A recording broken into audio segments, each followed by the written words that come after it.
출애굽기 3장 13절에서 15절 말씀입니다. 우리 세 구절이니까 합독하겠습니다. 시작. 모세가 하나님께 고하되 내가 이스라엘 자손에게 가서 이르기를 너희 조상의 하나님이 나를 너희에게 보내셨다 하면 그들이 내게 묻기를 그의 이름이 무엇이냐 하리니 내가 무엇이라고 그들에게 말하리이까. 하나님이 모세에게 이르시되 나는 스스로 있는 자니라. 또 이르시되 나는 너희 이스라엘 자손에게 이같이 이르기를 스스로 있는 자가 나를 너희에게 보내셨다 하라. 하나님이 또 모세에게 이르시되 너는 이스라엘 자손에게 이같이 이르기를 나를 너희에게 보내신 이는 너희 조상의 하나님 곧 아브라함의 하나님 이삭의 하나님 야곱의 하나님 여호와라 하라. 이는 나의 영원한 이름이요 대대로 기억할 나의 표언이라. 아멘. 네, 매년 12월이 되면 연말연시를 맞이해서 이렇게 온 나라에 이게 음주 이런 양이 음주량이 굉장히 정말 증가한다고 합니다. 물론 회사마다 뭐 회식을 하고 또 연말연시 뭐 송년을 하고 많이 그렇습니다. 거기다가 또 성탄절도 이렇게 또 함께 있고. 근데 이 성탄절은 사실 우리를 위하여 피 흘리러 오신 예수 그리스도 구주가 탄생하신 날을 기념한 날이 바로 성탄절입니다. 근데 우리 믿는 그리스도인들이 가장 기뻐하고 찬양하고 경배해야 될 날이거든요. 근데 믿지 않는 불신자들이 왜 좋아하는지 모르겠어요. 이상하게 이날만 되면 연말 연시도 좋지만 특히 성탄절만 되면 그렇게 하늘에서 눈이 좀 쏟아지길 원하고 뭐 예수님 오신 날을 기념해서 그런 건 아니에요. 보니까 물론 저와 여러분들도 예수 믿기 전에는 성탄절만 되면 괜히 마음이 들뜨고 설레었습니다. 사실 또 그날따라 약속 다 잡고 술 좋아하는 사람들은 다 술 친구들 다 모아가지고 아주 정말 부어라 마시라 하면서 아주 그냥 인사불성 될 때까지 막 새벽에까지 마시고 그러잖아요. 오히려 가장 거룩하고 가장 정말 하나님의 영광이 충만한 날인데 오히려 가장 타락한 날로 만들어버리고 가장 방탕한 날로 만들어버리고 거기다가 이제 술 먹고 취하는 것도 그 쾌락이 정말 더 나은 쾌락을 얻고자 해서 거기다가 마약도 하고 바로 이 시간에도 뭐 술집 같은 데들 뭐 캐롤송이 지금도 막 울려나오고 있습니다. 그래서 성탄절 분위기가 막 술집마다 막 넘쳐나죠. 거기도 우리 강단에도 이 아름다운 트리가 있지만은 거기 성탄 트리들이 다 술집에도 다 그렇게 장식용으로 돼 있잖아요. 그리고 그들이 거기에서 또 정말 그런 자기들 또 간에 예수 없는 그러한 축제를 한다고요. 아주 광란의 축제를 하기도 하죠. 성탄의 주인공이 바로 예수인데 주인공은 온데간데 없고 예수 이름 하나 불려지지도 않아요. 그리고 자기들 그렇게 흥에 취해가지고 논다고요. 세상에 이러한 성탄절이 그렇습니다. 거기 이제 또 여러 가지 상업적으로도 많이 이제 그렇게 뭐 쓰이겠지만, 그러나 이때 참 사람들도 분주하고 마음들도 들뜨고 그렇습니다. 그러나 우리는 우리 위하여 피 흘리러 오신 예수, 우리 조상 아담의 그 죄로 인하여 온전히 다 지옥으로 갈 수밖에 없는 자들을 우리를 살리기 위하여 하나님 아버지께서 아들을 희생시키기 위하여 보내신 날입니다. 성탄절이. 우리는 그걸 알잖아요. 그러니까 너무 감사하고, 그리고 바로 이 날이 얼마나 귀한다는 걸 알고 하나님께 우리는 경배하고, 더 오히려 세상과 구별된 시간, 구별된 그런 날로 이렇게 거룩하게 경건하게 드리고 있습니다. 우리 교회에서도 지금 성탄절을 막 준비하고 기관 부서마다 지금 다 준비하고 있지 않습니까? 그러니까 이러한 때 오히려 우리는 정말 우리 주 예수 그리스도 성탄의 주인공이 어떤 분인가를 더 알고, 또 그분이 우리 위하여 피 흘리신 그 공로를 알기에 우리는 더 감사와 또 경건과 하나님을 경외함으로 또 맞이하는 것입니다. 그러니까 모든 만물이 정말 그로 인하여 그로 말미암아 지은 바 되었는데 지은 것이 하나도 그가 없이는 된 것이 없느니라. 예수 그리스도를 얘기하잖아요. 그가 태초에 말씀이 계셨는데, 근데 예수님의 손길을 통하지 않고, 예수님을 통하지 않고 이 천지, 이 우주 만물이 지어지지 않았다고 분명히 말하고 있습니다. 그리고는 그 안에는 생명이 있었는데 그 생명은 사람들의 빛이라. 빛이 어두움에 빛이되 어두움이 깨닫지 못하더라, 이렇게 요한복음 1장 2, 3절에 말하고 있습니다.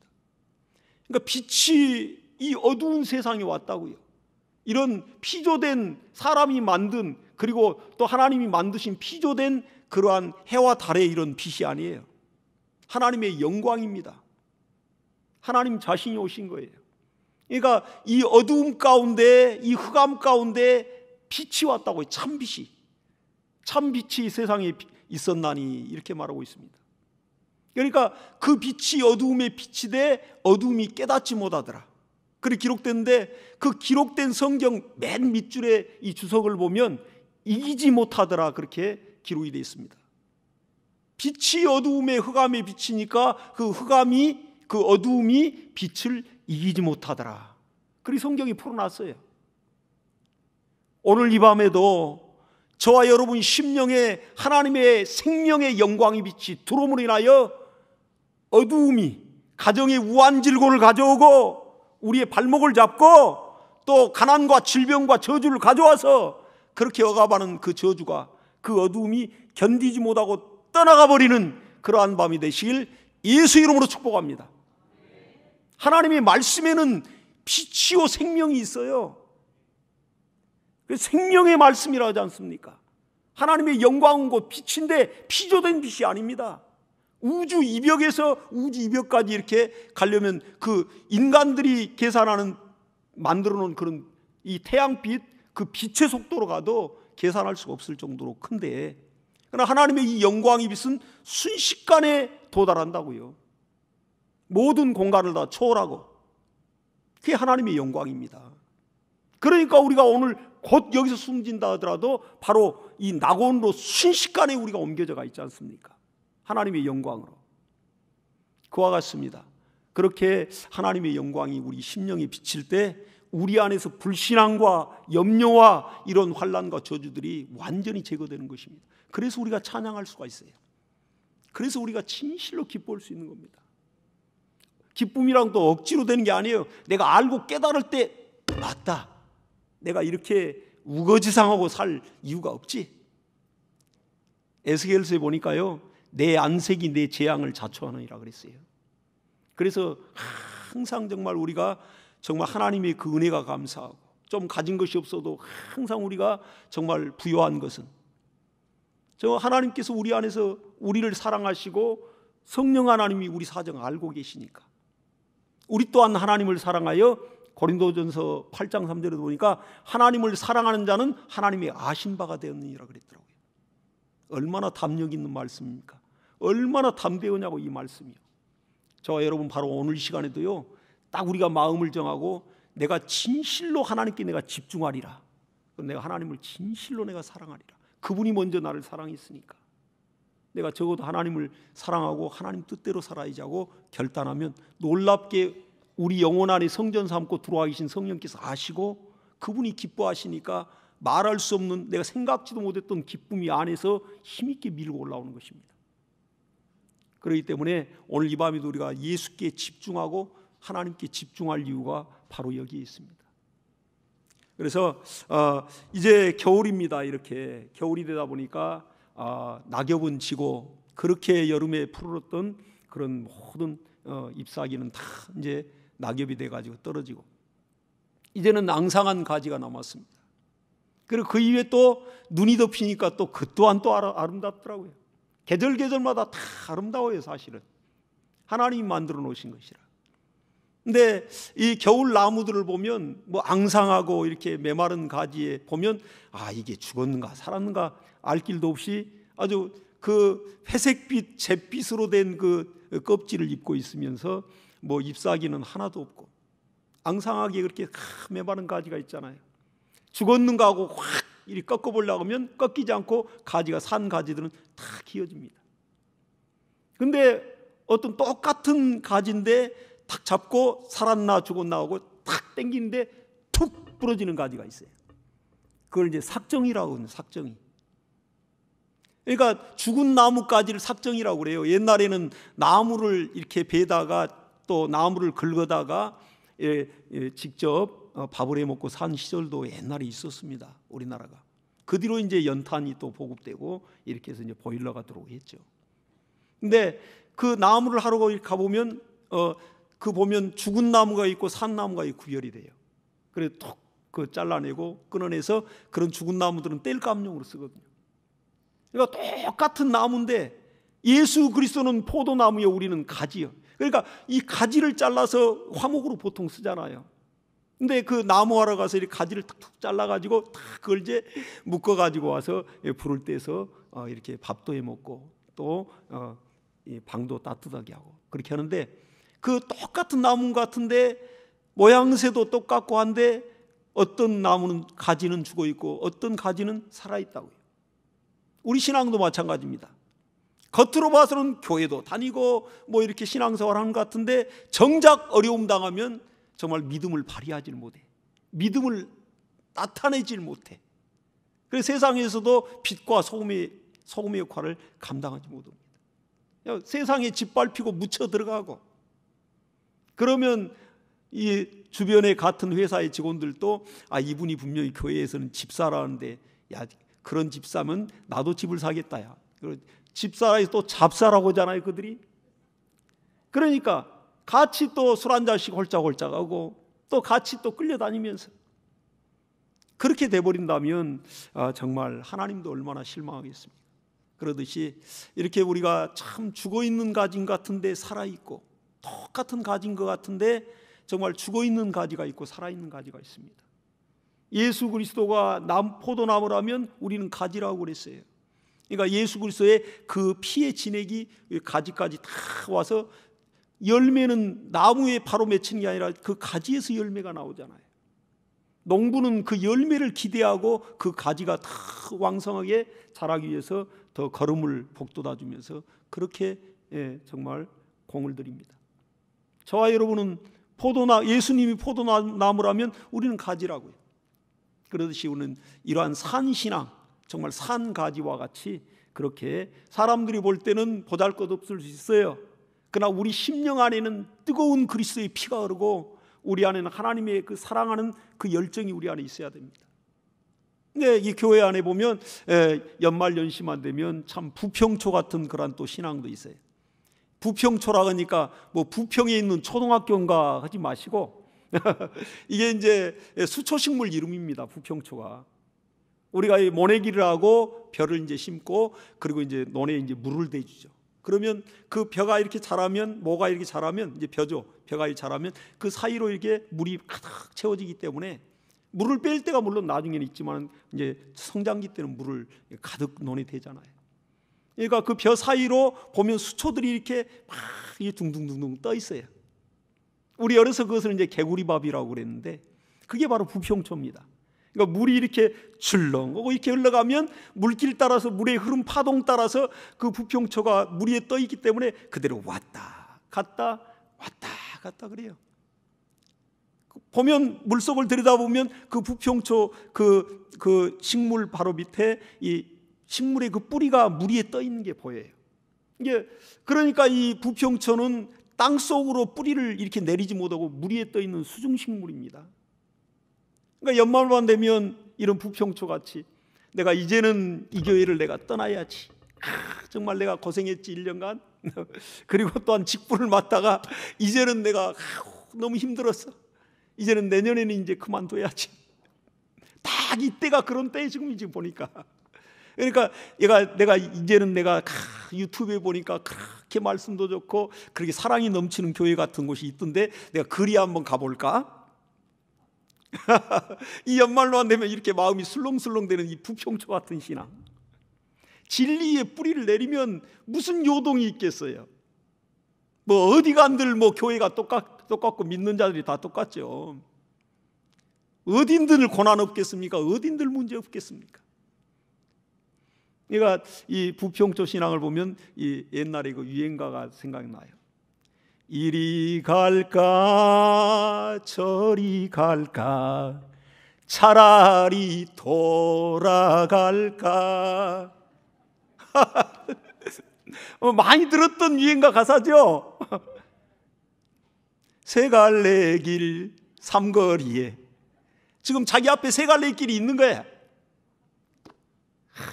예수 외에는 한 길이, 오직 한 길인데 자기 앞에 길이 많아. 얼마나 기가 막히겠습니까? 그러듯이 이런 부평초 신앙 보니까, 부평초가 개구리밥이라고 했잖아요. 실제 개구리가 먹는 것도 봤고 먹더라고. 근데 요한계시록 16장 13절에 보니까, 내가 보니, 이제 사도 요한이 보는 거예요. 내가 보니 새 더러운 영이 하나는 용의 입에서, 하나는 짐승의 입에서, 하나는 거짓 선자 입에서 나오더라. 이것을 보니 이것이 바로 귀신의 영이라 그랬습니다. 그러니까 이 개구리와 같은 형상을 한 그 영이 보니까 귀신의 영이더라는 거예요. 부평초가 이렇게 홀딱 잡아먹고 홀딱 잡아먹고 귀신의 밥이 된다는 사실이 아주 이렇게 증명이 되는 거 아니겠습니까? 그러듯이 우리 신앙생활이 정말 이렇게 깨어 있어야 합니다. 오늘 본문에 보니까 하나님께서 지금 이 호렙산 불꽃떨기 나무가에서, 거기 가운데서 하나님이 나타나 모세를 부르는 겁니다. 그리고 모세에게 이스라엘 백성을 구원할 그 사명을 주시는 그 광경이 나오고 있어요. 출애굽기 3장에. 근데 이 모세가 두려워 떨고 있죠. 그리고 나서 내 백성을 내가 구원해라 하고 내가 너와 함께 했다니까 모세가 얼마나 두렵겠어요. 내가 무엇이가 안 돼. 지금 이제 정말 애굽에서 그렇게 익혔던 모든 그러한 정말 학문이나 모든 이러한 병법, 전략이 다 잃어버렸는데 내가 무엇이가 안 돼. 이제 80대 된 이 목동이 가서 어떻게 내 민족을, 그 많은 사람을 구원합니까? 그러니까 그러면 모세가 하나님께 이렇게 얘기하는 거예요. 만약에 내가 가서 이렇게 그들에게 얘기할 때, 내 백성에게 얘기할 때도 누가 너를 보냈냐 할 때 내가 누가 나를 보냈다 하니까 보내신 분 이름이 뭐라 하면 좋겠습니까? 그러니까 하나님께서 모세에게 하시는 말씀이, 나 여호와는 스스로 있는 자 아니라, 나는 스스로 있는 자 아니라, 그리고 스스로 있는 자가 보냈다 하라. 그 보낸 자가 누구냐? 너희 조상의 하나님, 아브라함의 하나님, 이삭의 하나님, 야곱의 하나님이로다. 이렇게 얘기하는 거예요. 그러니까 나는 스스로 있는 자 아니라, 여러분 오늘 이 밤에 하나님에 대해서 좀 더 묵상하시기 바랍니다. 저는 출애굽기 3장 14절의 말씀에 정말 제대로 깨지고 녹아진 사람이에요. 초신자 때, 그렇게 새신자 때 예수를 영접하고 나서도 하나님을 제대로 인격적으로, 진리적으로, 성경적으로, 말씀적으로 못 만나다 보니까 하나님이 어떤 분인가를 자세히 알지를 못했어요. 그러니까 기도하면 그때는 응답들은 그렇게 콩떡같이 기도해도 찰떡같이 응답이 오는 거예요. 그러니까 너무 재미가 있죠.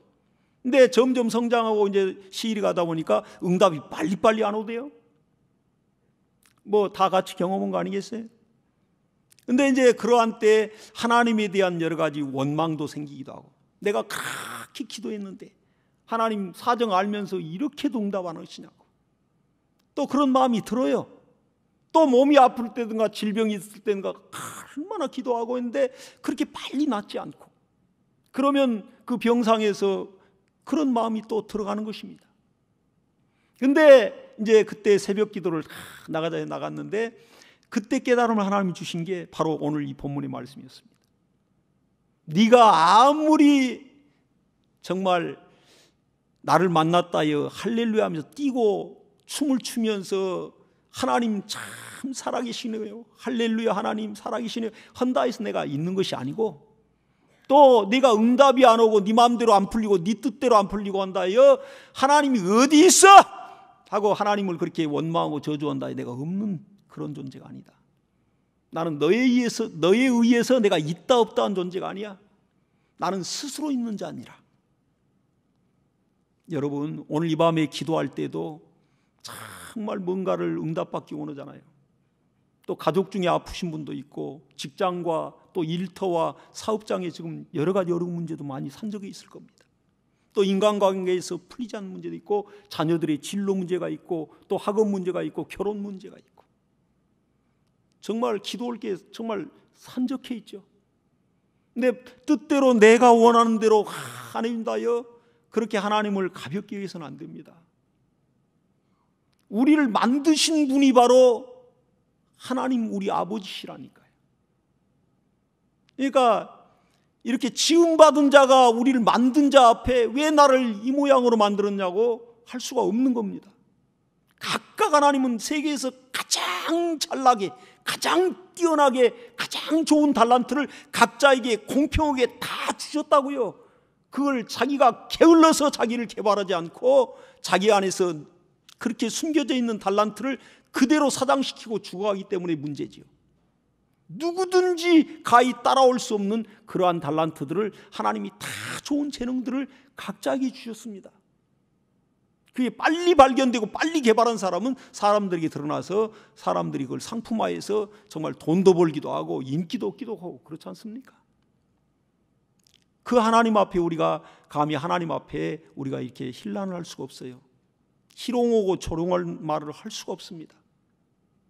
나는 이렇게 오늘 본문의 말씀 보면서도 이 말씀을 이제 성경을 쭉 읽어가다 보니까 사무엘상에 가면 하나님의 법궤를 빼앗긴 사건이 나오더라고요. 그때가 바로 사사 시대입니다. 이스라엘 이제 왕정 시대가 되기 전에 이제 가나안을 정복하고 나서 사사 시대가 한 150여 년간 있어요. 그때 바로 왕이 세워진 게 아니에요. 땅을 다 이제 분배받고 각 지파마다 분배받고 이 사사 시대에 이제 그때 왕이 세워지기 전까지 하나님이 통치하십니다. 또 대제사장 그대로 있고요. 근데 그때의 법궤를 뺏긴 사건이 이제 사무엘이 막 이제 출현하던 시기니까. 그러니까 그때 이스라엘에 엘리 대제사장이 있었다고요. 그리고 그가 이제 또 이스라엘을 통치했습니다. 근데 그에게는 아들 둘이 있었습니다. 홈니와 비나스라는 그 아들이 있어. 그들이 제사장이었어요. 근데 사무엘상 2장에 보니까 이 홈니와 비나스는 굉장히 불량한 아들이라고 얘기를 하고 있어요. 엘리에게 아들들이 있었는데 그들은 불량한 자라 이렇게 말하고 있습니다. 그리고 여호와를 알지 아니하더라 이렇게 기록하고 있어요. 여호와를 알지 못하더라가 아니라 여호와를 알지 아니하더라. 자기 아버지를 통하여 태어나면서부터 제사장 가문에서 태어나서 어찌 하나님을 몰랐겠어요. 날마다 눈으로 보는 게 제사를 드리고 하나님 앞에 정말 소를 잡아드리고 양을 잡아드리고 이 모든 일을 다 해왔는데 어찌 몰랐겠습니까? 그 막중한 임무를 또 그 아비가 또 그 대제사장에 대해서 감당하고 있고, 근데 이들은 여호와를 알지 아니하더라 이렇게 기록하고 있어요. 그러니까 알려고 하나님에 대하여 알려고 하지도 않고 하나님이 어떠한 분가를 깊이 경험하지도 못하고, 그러니 하나님 두려울 줄 알겠습니까? 이들이 무슨 이들이 하나님을 경외할 줄 알겠어요? 우리나라 이런 교회의 모든 문제가 어디에서 발생하냐면 하나님을 두려워하지를 못하기 때문에 발생하고, 또 하나님 앞에 진정한 경배와 경외하는 이 마음, 경외하는 믿음을 갖지 못해서 이러한 일이 발생하는 겁니다. 굉장히 무서운 거죠. 하나님 우리 아버지시라 하니까 물론 가장 가깝죠. 우리 육신의 아비도 아버지와 자식 관계가 얼마나 가깝습니까? 저도 집에 가면 정말 이렇게 아비로서 아이들하고 막 정말 뒹굴듯이 그렇게 같이 살아왔습니다. 그리고 등이 좀 가렵고 그런다면 야, 좀 등 좀 긁어라. 요즘은 이제 크니까 아이들이 아주 내가 등 좀 긁어달라 하면 아주 도망부터 가더라고. 예. 왜 그러냐면 물론 이제 뭐 등이 가렵기도 하고 그럴 때도 있죠. 근데 아이들하고 이러한 더 친숙한 시간을 좀 가지려고, 항상 품 안의 자식이 아니잖아요. 나중에는 다 이제 가정을 또 갖게 되고 독립을 하게 되면 참 그때는 또 만나기가 쉽지 않고 자주 같이 살기가 어려운 때입니다. 그러니까 지금 같이 있을 때 다 가깝게 하려고 그렇게 노력하는 거 아니겠어요? 근데 그때 또 기쁨이 있고, 그러니까 이 아버지와 자식 관계가 이렇게 가깝지만은, 그러나 하나님과 우리 관계가 예수 그리스도의 피공로로 인하여 우리가 아들의 영을 받아서, 양자의 영을 받아서 하나님을 아바 아버지라 부르짖느라 그랬어요. 감히 피조물이 하나님을 아버지라고 부르짖는다니까요. 그것도 아바 아버지. 요즘 애들 아빠 아버지, 아빠 이러면 너무너무 좋아요. 저는 아이들이 이제 크고 나서도 아버지, 어머니 저는 이렇게 안 부르게끔 하려고 좀 그럽니다. 저는 어려서부터 우리는 엄격하게 자랐기 때문에 아마 다 그러셨잖아요. 이게 아빠, 엄마를 부르지 못하고 아버지, 어머니를 빨리 배웠다고. 그러니까 뭔가 거리감이 있는 것 같아. 아빠, 아빠, 엄마, 엄마 이게 너무너무 좋잖아요. 아이들이 크더라도. 저는 그렇게 듣고 싶고 또 그런 게 부모 자식 간에 정말 굉장히 그 애칭이 이 호칭 자체가 너무 좋은 것 같아요. 하나님이 아무리 이렇게 가까운 분이고 아무리 좋으신 분이고 아무리 한량없는 정말 우리를 사랑하시는 분이지만은 우리가 함부로 대해서는 안 됩니다. 여기에서 문제가 꼭 생기는 거예요. 그러니까 나중에는 죄를 물 마시듯이 하면서도 하나님 두려울 줄 몰라. 양심이 마비돼 양심의 화인을 맞아. 그럼 나중에는 하나님이 어딨냐 할 정도로 살다가 가는 인생들도 있지 않습니까? 그러듯이 우리가 하나님을 정말 가까이 하고 하나님을 정말 경외하는 것이 우리 안에 항상 있어야 됩니다. 근데 이러한 법궤를 빼앗긴 이 과정에 볼 때 그때 이 엘리의 제사장의 두 아들 홈리와 비누아스가 이렇게 불량자들이었다. 이제 백성들이 소나 양을 이렇게 다 가져와서 그들의 죄를 사하기 위해서 그렇게 제물을 가져옵니다. 그럼 제사장들이 이제 그걸 잡고 각을 뜨고 이제 제사를 지내고 번제단에 올려놓잖아요.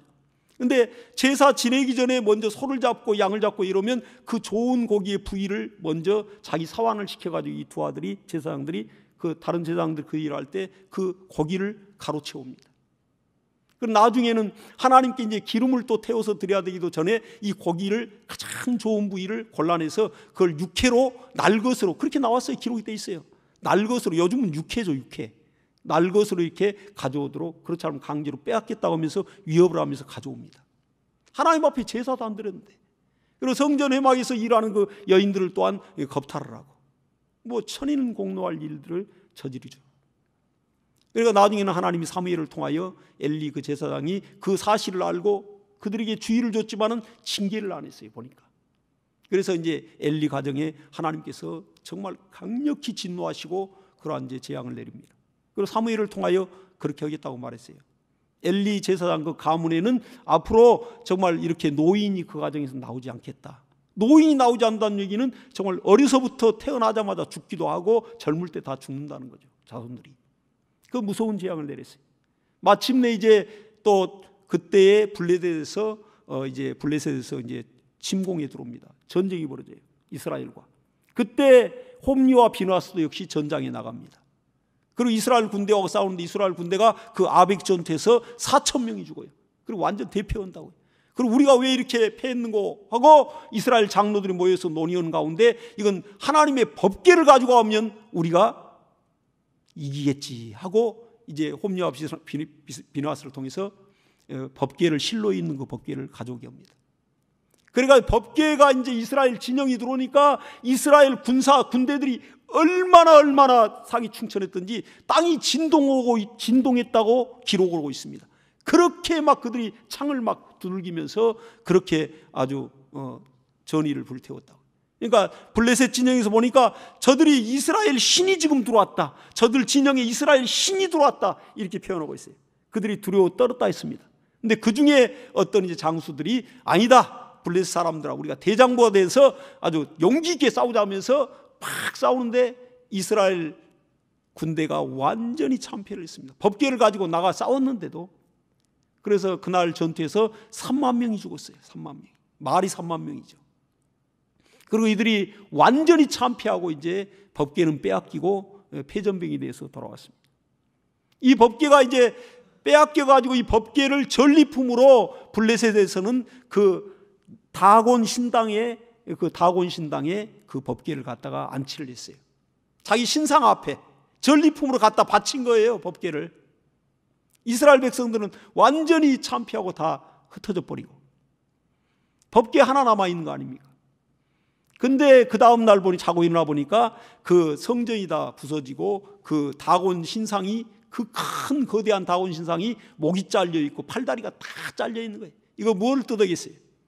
이스라엘 신이, 여호와의 신이 참 신이라는 것이 증명이 되고, 그러나 너희가 섬기는 신은 머리가 잘렸다는 얘기는 생각도 없는 그런 바보 같은 신이고 또 손발이 잘렸다는 얘기는 무능한 그러한 신을 너희들은 그 가짜를 믿고 있다는 것을 증명한 겁니다. 그리고 나서 막 그 주변에 일대에 이제 그 도시에 독종이 퍼지고 전염병이 막 퍼진다고요. 사람들이 막 수만 명이 죽어갑니다. 그러니까 이들이 이제 놀래가지고 여기에 이제 이 법궤를 다른 데로 옮겨야겠다. 그러나 가드로 그 법궤를 자기 블레셋 지역에 가드 다른 도시로 5개의 도시가 있는데 다른 도시로 옮깁니다. 거기에서 또 수만 명이 또 이제 또 죽어요. 또 그 독종으로 인해서 그 전염병으로. 그러나니까 이들이 이제 에그론이라는 도시로 그 가드에서 또 이 법궤를 다른 데로 옮기려니까 에그론 백성들이 그 블레셋 도시의 그 에그론 백성들이 어찌하여 우리와 우리 도시 사람들 다 죽이려느냐. 우리는 그 법궤에 도저히 감당 못한다. 법궤가 들어오자마자 또 그 에그론의 그 백성들이 막 독종이 걸려서 막 죽어 넘어진다고요. 그러니까 이들이 이제 방백들이 모여가지고 의논하는 게 이 법궤를 본처로 보내자. 왔던 곳으로 다시 보내자. 어떠한 방법으로 보낼까 하니까 이제 이들이 고작 생각하는 게 뭐냐면 이 법궤가 정말 이렇게 하나님의 임재, 저들의 신이 임재를 뜻할 텐데 저들이 홍해를 가르고 나올 때 이 바로 왕이 저들을 빨리 그 백성을 안 보내줘가지고 그들이 재앙을 받았던 것을 이들이 그 알고 있다고 그 기록을 하고 있어요. 그러니까 들은 것은 있어가지고 그 오랜 시간이 지났는데도 이들이 그걸 기억하고 있다고 타민족에 있어요. 그러고 나서 우리가 그러면 이제 이 법궤를 그냥 보낼 게 아니라 법궤에 제사를 지내고 그리고 또 번제물로 이 제물로 이 여기에 퍼졌던 금 독종 형상을 한 그 금 독종 5개와 함께 또 금쥐 그 쥐를 이렇게 그들이 이 형상을 만든 그 금으로 만든 것을 해가지고 그 제물로 해서 보냅니다. 근데 왜 금쥐를 했을까? 그러니까 성경학자들은 이 쥐로 인하여 그 도시가 순식간에 그 패스트가 왔다 이렇게 얘기를 하고 있어요. 그게 근데 타당성이 있는 것 같습니다. 우리 중세 때 패스트로 인해서 얼마나 많은 사람들이 그래 죽어왔습니까? 전염병으로. 그 쥐에 의해서 나온 거거든요. 쥐가 전염을 일으킨 거예요. 그러니까 우리가 지금 뭐 코로나도 이런 모든 것들도 다 이런 동물에 의해서 많이 이렇게 쭉 지금 현재 바이러스들이 나오고 있죠. 그러듯이 그때 당시 각 도시가 5개 도시인데 그 도시의 방백들을 대표해서 5개의 이 쥐를 만들고 금쥐를 만들고 금독종을 만들어서 그리고 새 수레를 짜고 그리고 이제 이러한 재앙이 이스라엘 신로부터 왔는가 그래도 마지막까지 점검을 해보자 해가지고 이들이 연구한 게 그러면 이 젖이 나는 암소 2마리에다가 이 새 수레를 짜고 법궤를 연고 이 제물을 같이 바쳐서 그 이스라엘 베세메스라는 지역 국경지역으로 보내보자. 사람이 앞에서 인도오지 않는데 이 소들이 만약에 암소 2 그리고 새끼가 있고 지금 젖이 나고 새끼를 낳은 지가 얼마 안 됐고 그 새끼들이 지금 젖을 먹어야 사는 이러한 암소 2입니다. 그러면 동물도 이런 짐승도 모성의 본능이 있기 때문에 이들이 그렇게 가지는 않을 거 아니냐. 그럼 이스라엘 신에 의해서 이런 일이 벌어진다면 이 베세메스로 만약에 그대로 간다면 이건 이스라엘 신이 우리에게 재앙을 내는 거다. 이렇게 이들이 판단하기 위해서 그 방법을 썼습니다. 그리고 이제 이 소와 또 그리고 송아지를 다 분리해가지고 송아지는 집에다 가두고 이 젖이 나는 그 암소 새끼들을 떼놓고 하는 그 암소 2마리를 새수로에 매가지고 지금 베스메 지역으로 풀어놓습니다. 그럼 암소도 이렇게 정말 모생아이가 있을 때 바로 외양간 자기 집으로 돌아가서 새끼들이 젖을 올라가지 암소가 갈 리가 없잖아요. 요즘 우리가 유튜브에 보면 유튜브에서 많이 볼 수 있는 게 그런 이제 짧게 나오는 그 쇼폼들을 보면 아주 물론 시간 간지 모르죠. 그거 보면.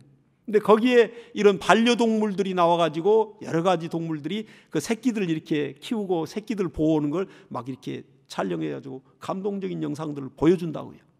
그러니까 모성애라는 것은 동물이든 짐승이든 또 이러한 물속의 고기든 하늘에 나는 이런 새든 다 그런 모성애들을 갖고 있어요.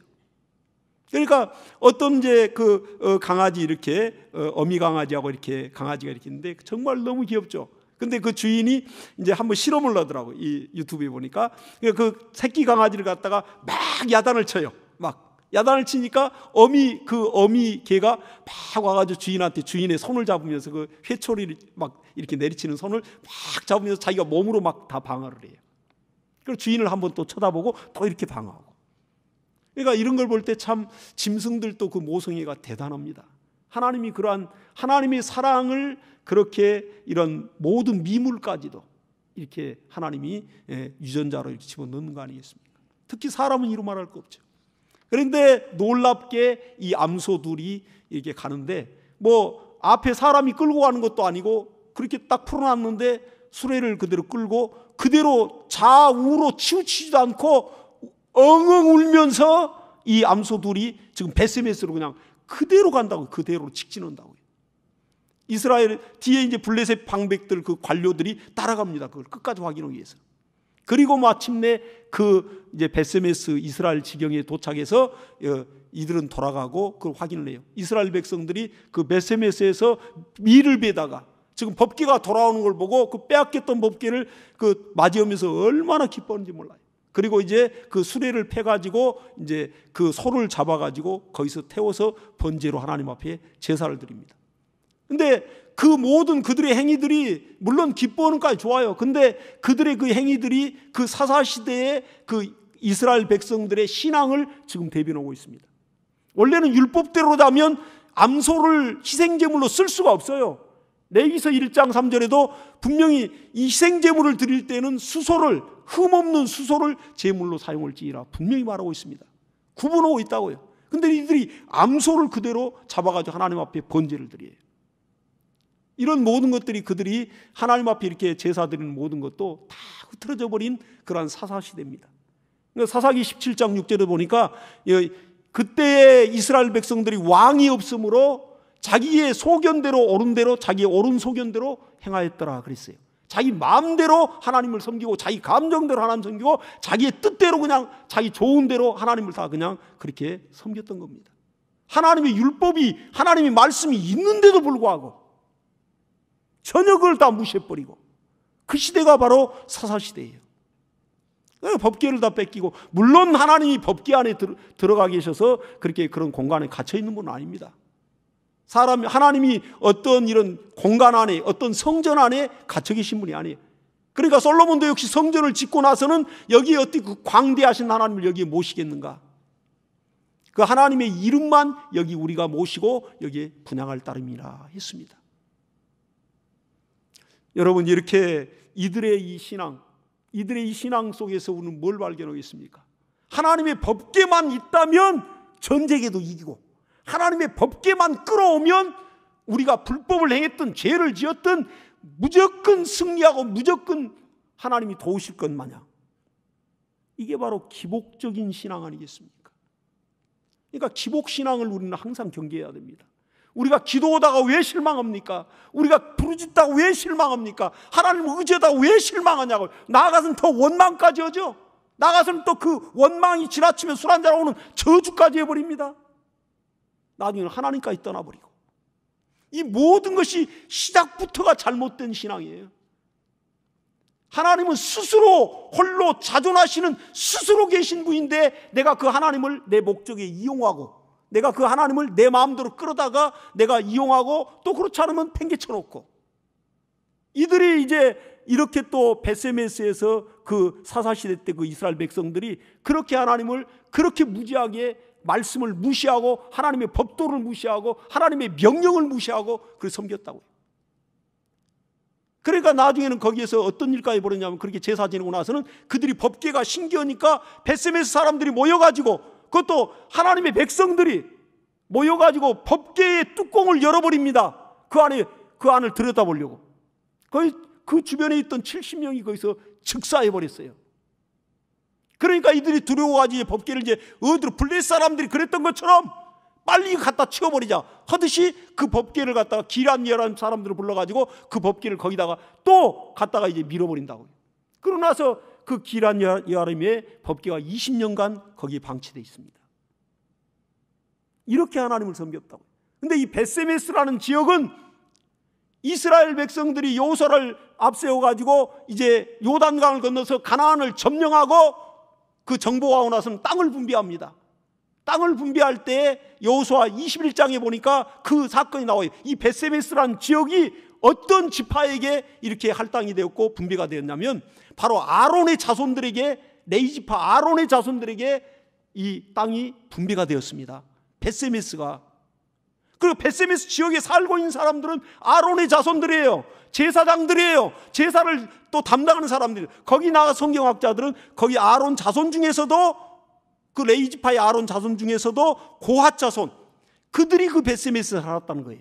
그 고핫 자손들은 원래 법궤를 항상 이동할 때 짊어졌던 족속들입니다. 근데 그들이 그렇게 정말 무지한 신앙과 그렇게 하나님을 무시한 믿음으로 자기들의 소견대로, 자기들의 감정대로, 자기들이 원하는 대로 그렇게 하나님을 섬겼던 그런 것이 하나님의 저주와 재앙으로 그대로 임했어요. 그리고 법궤를 갖다가 이제 다른 지역으로 이제 갖다 밀어버린다는 거예요. 오늘날 우리 신앙은 어떻습니까? 내가 기도하면서 응답받고자 한 것, 하나님을 내가 이때 잠깐 좀 이용해서 하나님이 응답하면 내가 할렐루야고, 안 하면 하나님은 없는 것 같고, 또 하나님께 서운해, 더 나아가서는 하나님 서운해서 발길로 차버리는 그런 신앙까지 갈 수 있습니다. 우리 이 밤에 오늘 기도하더라도요, 진실로 하나님을 사랑해서 기도하시고요. 우리가 이 땅에 목숨이 얼마나 붙어 있겠습니까? 지금까지 살아온 날보다도 남은 날이 짧습니다. 그렇다면 하나님 앞에 설 때 네가 진실로 나를 사랑했구나, 하나님 인정해 주도록. 우리 신앙은 하나님이 먼저 나를 사랑했으니까. 아까 찬양 인도하시는 우리 참 이렇게 인도자 보니까 너무 영감이 충만하고 너무 감사하잖아요. 하나님이 먼저 나를 사랑했다고 멘토지 않습니까? 하나님이 먼저 우리를 사랑하신 겁니다. 그러면 우리 지옥 갈 그러한 죄를 몸으로 담당하고 우리를 이렇게 구원했다는 이 은혜를 우리는 잊지 아니하고 하나님을 사랑하여 우리는 섬기고 하나님을 사랑하여 믿음의 행위가 나와야 됩니다. 할렐루야. 자, 이 시간에 우리 기도할 때 하나님 아버지, 오늘 이 밤에 내가 구하고 싶은 것, 간절한 것, 발등에 불 떨어지듯이 다급한 것 많습니다. 그러나 내가 하나님을 진실로 사랑하는가?